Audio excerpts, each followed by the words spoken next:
by them. Can I say that? Yeah. Okay. Bad Sharpe.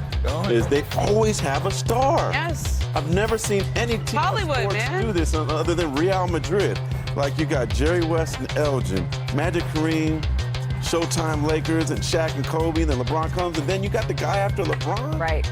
That's incredible. I mean, it's a nice city to sell at the same time. It's a franchise, too, though. But what do all of those players have in Clippers here, common? too. All of them. That's thoughts. They all brought championships Yeah. to Los Angeles. All of them brought championships to Los Angeles. And what I thought was interesting in the discourse over the last week that Dave McMenamin and others have been reporting is that Luka isn't signing this as a feel-good moment of he's a loyal guy and he wants to stay with the Lakers. He's signing this because he's also saying, okay, let's do it. Let's go win. Let's go win now, Amon. No, without a doubt. I think that when you look at somebody like Luka and you look at what he came from, the reason he's so good is because he comes from a winning brand of basketball. When he was playing overseas, when he was younger, of course, he was playing pro earlier. But when you look at his collection of work, all you see is winning qualities. And now we want to see him win on the big stage. And so, again, tomorrow is the day that he could agree to this contract. Now, despite the Lakers trending towards putting the cherry on top of a very productive summer here, LeBron James, let's read the tea leaves. We're just, all right? I'm not going to pretend to know what this means because the NBA's all-time leading scorer, he posted this image of himself working out in front of, as the internet was quick to point out, some Clippers signage. The caption, quote, say whatever you want, but you damn sure won't be able to say I didn't put in the work. We'll see what happens when I no longer exist. And then some expletives as the little cherry on top here. Now, Ramona, that's my question. What had happened? I know this is the old Clippers facility. This isn't like a new, he's not working out. Yeah, he's not down there. Yeah, but still. We know he lives on the west side of LA. I think the old Clippers facility in Playa is closer to where his house is than the Lakers facility. Okay. And also his agency rents the space, so he works out. All of that. All of that tracks, okay? However, there were 12 photos in that gallery that he posted on Instagram. Lovely array. And only one of them had Clipper signage, and it was the first one. Okay? Now, the caption to me is equally as interesting because when he says, it's basically saying, you're going to miss me when I'm gone, just when I'm no longer here. And that, to me, feels like he has he's signaled through social media and a lot of his posts and a lot of his actions all summer long, which is he does not feel appreciated right now. This is awkward. This transition from Luka to LeBron, where LeBron was going to write his own Hollywood ending. This is the place he wanted to end his career. He wanted to have control over how many years that was going to be and on what circumstances he was going to play with his son. And now he doesn't have control over it because they didn't offer him more than just this year. He picked up the player option. They didn't discuss any years after that. This is the last year with the Lakers. That's awkward. And he's never had a situation in his career where he has not had full control of where he's going to play and how much longer he's going to play. Without a doubt, I see it, what you're saying, like the storybook ending. I get that.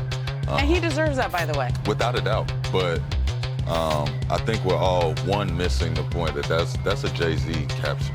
That's a Jay-Z. Yeah, that is. Like, let's see what happened when I no longer exist. And then he hangs up. You hear the headphones come off on the song. So it's like, it's an ode to Jay-Z. Right? But he's also telling you guys, like, hey, what else can I do out here? You know what I mean? Y'all got a new face coming in. Soon I won't be here. But I just want y'all to know it's going to go my way, the way I said it's going to go, as far as going out on my own terms, going out playing healthy. And this is like the healthiest career we've seen, is it not? I'm giving you Amon's Pulitzer is on the way here for dissecting. That was great reporting. For dissecting this. That was excellent reporting. How could we go from Toy Story to Jay-Z in one show? I can't go away from it. I just can't go.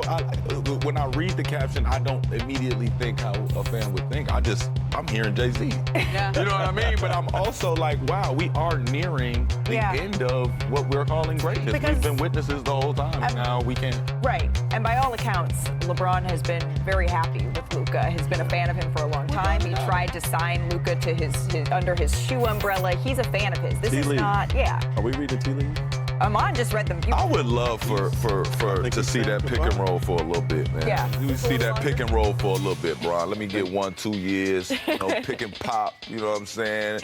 Long enough for Bronny to get out there and do his thing, and then Bryce. He was also wearing a Bryce. Go ahead, Mark. Teams start figuring out how you're going to say goodbye to this man. He's giving you a warning. I remember going to see Kareem's last game in Golden State, and they gave him a boat. What is everybody going to give him? I feel like the farewell tour is starting. It's going to include the All-Star game. It's perfect for that.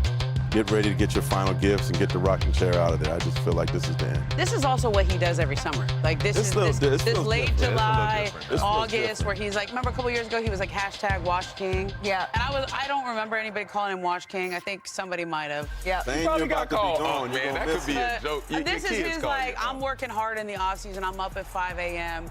This is my motivation, and I'm sharing it with all of you. And that Malika, so Mikal Bridges is taking about $6 million less than his maximum contract. So a slight discount, and it's much less than he was set to make potentially as a free agent in 2026. So before he could get to free agency, the sides lock in this deal that now secures his future there. So $150 million deal. And the biggest thing here is now Mikal Bridges, Jalen Brunson, OG Anunoby, the last couple off seasons have taken discounts less than the max deal that allows the Knicks to stay under the second apron, continue to build a roster, and have flexibility in doing so. And Mikal Bridges, the most durable player in the NBA, guards all the top all-star caliber players around the league on a nightly basis. And so this is a Knicks team that now has Brunson, Mikal Bridges, OG Anunoby, Josh Hart, Karl-Anthony Towns, all locked in. They've got their top 5 players all locked in for the foreseeable future. $726 million total between these 5 players. And Mikal Bridges had the biggest question.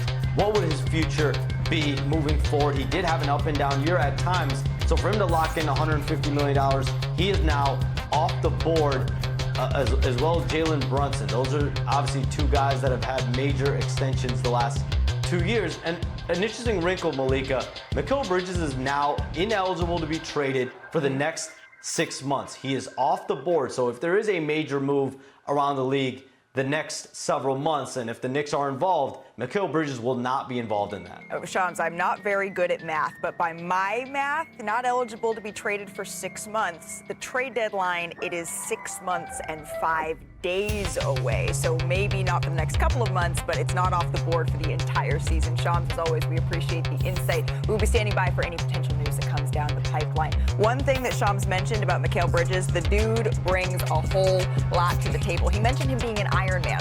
Well, that streak continued last season. He led the league in minutes for the 3rd time in the last 4 seasons, and he still hasn't missed a game ever in his entire NBA career. And after shooting just 57% around the rim in his last season with Brooklyn, Bridges shot 74% on those same shots in the 2024-25 season, second best in the NBA, behind only Jared Allen, according to Genius IQ. Now, Bridges also ranked 2nd in the NBA in most fadeaway jumpers, made fadeaways, that is, behind the MVP, Shai Gilgeous-Alexander.